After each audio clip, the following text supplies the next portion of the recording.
Assalamualaikum warahmatullahi wabarakatuh. Selamat pagi anak-anakku semua. Semoga kalian dalam kondisi sehat walafiat. Ya, pada video kali ini Ibu akan menjelaskan tentang perkembangbiakan pada hewan secara vegetatif atau secara aseksual. Ya. Antara lain yang pertama dengan cara pembentukan tunas. Ya. Contohnya terdapat pada hewan hidra. Ini adalah gambar hewan hidra. Hewan ini atau hidra ini bisa berkembang biak secara vegetatif dengan membentuk tunas baru. Tunas ini akan tumbuh pada bagian tubuh dari hidra, mengadakan penonjolan, semakin lama semakin membesar, dan nanti kalau tonjolan atau tunas ini sudah bisa atau mampu menangkap makanan sendiri, dia akan melepaskan diri dari induknya, maka terbentuklah individu baru atau hidra baru. Cara perkembangbiakan semacam ini disebut dengan cara pembentukan tunas. Berikutnya yang kedua,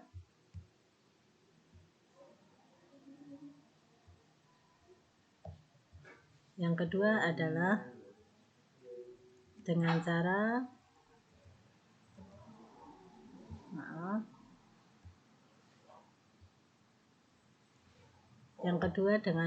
fragmentasi.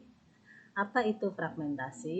Fragmentasi adalah perkembangbiakan dengan cara memutuskan atau terjadi pemisahan bagian tubuh hewan tertentu. Setiap bagian tubuh yang terputus mampu tumbuh menjadi individu baru. Contohnya adalah planaria atau cacing pipih. Ya. Ini di gambar ada satu ekor cacing pipih, kemudian terputus menjadi dua bagian, maka dua bagian masing-masing itu akan melengkapi bagian tubuh yang hilang. Misalnya di bagian kepala, ya, bagian kepala ini akan melengkapi bagian badan dan ekor. Kemudian yang terputus hanya ekornya saja, dia akan melengkapi bagian badan dan kepala, sehingga akhirnya akan terbentuk satu individu baru dengan bagian yang utuh, yang sempurna. Maka cara perkembangbiakan semacam ini disebut dengan cara fragmentasi.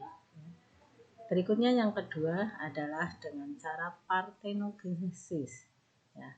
Partenogenesis adalah cara perkembangbiakan yang terjadi dengan cara perkembangan ovum yang tanpa pembuahan membentuk individu baru, sehingga partenogenesis ini terbentuknya individu baru yang berasal dari sel telur atau ovum yang tidak dibuahi oleh sperma, tidak terjadi fertilisasi, tapi mampu membentuk individu baru. Aneh kan? Ya, inilah salah satu keagungan Tuhan. Ya. Partenogenesis ini bisa dialami oleh hewan antara lain ada lebah, semut, tawon, dan kutu, baik kutu air maupun kutu daun. Ya. Perkembangbiakan vegetatif pada hewan berikutnya yaitu ada dengan cara membelah diri. Ya. Perkembangbiakan secara membelah diri ini diawali dengan perkembangbiakan atau pembelahan inti sel, kemudian diikuti dengan pembelahan plasma sel, dan diakhiri sehingga terputus menjadi dua bagian baru yang akhirnya akan terbentuk dua individu baru yang sempurna. Ini terjadi pada kelompok protozoa, misalnya ada Paramecium, Euglena maupun amuba. Kita lihat gambarnya. Ini yang pertama adalah proses membelah diri pada amuba. Dari satu sel amuba ini, maka intinya, kita lihat inti bagian tengahnya ini, inti selnya akan membelah dulu dari satu menjadi dua. Kemudian diikuti dengan cairan selnya, plasmanya, membelah menjadi dua, sehingga akhirnya akan terbentuk dua sel baru. dua amuba baru. Nah, cara ini disebut dengan cara membelah diri. Begitu juga dengan euglena. Dari satu sel euglena akan membelah menjadi dua. Diawali dengan inti selnya dulu membelah dari satu menjadi dua, diikuti dengan plasmanya, kemudian bagian tubuh, nah, sehingga akhirnya terbentuk dua euglena baru. Begitu juga dengan paramecium. Nah, ini saja yang bisa Ibu sampaikan untuk video kali ini. Jadi kesimpulannya ada 4 cara perkembangbiakan vegetatif alami pada hewan. Dalam hal ini adalah hewan tingkat rendah atau avertebrata, yaitu dengan cara membentuk tunas. Contohnya adalah hidra. Ini tunas, ini induknya.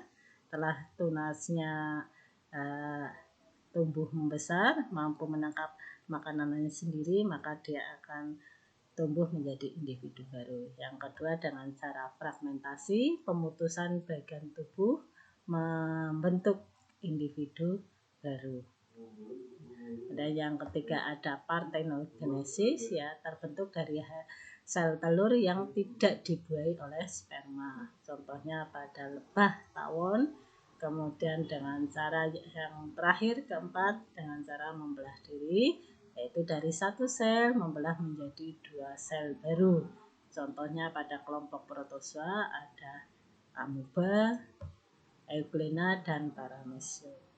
Demikian yang bisa Ibu sampaikan. Semoga kalian bisa mengambil ilmu dan manfaatnya. Sampai ketemu di video berikutnya. Assalamualaikum warahmatullahi wabarakatuh.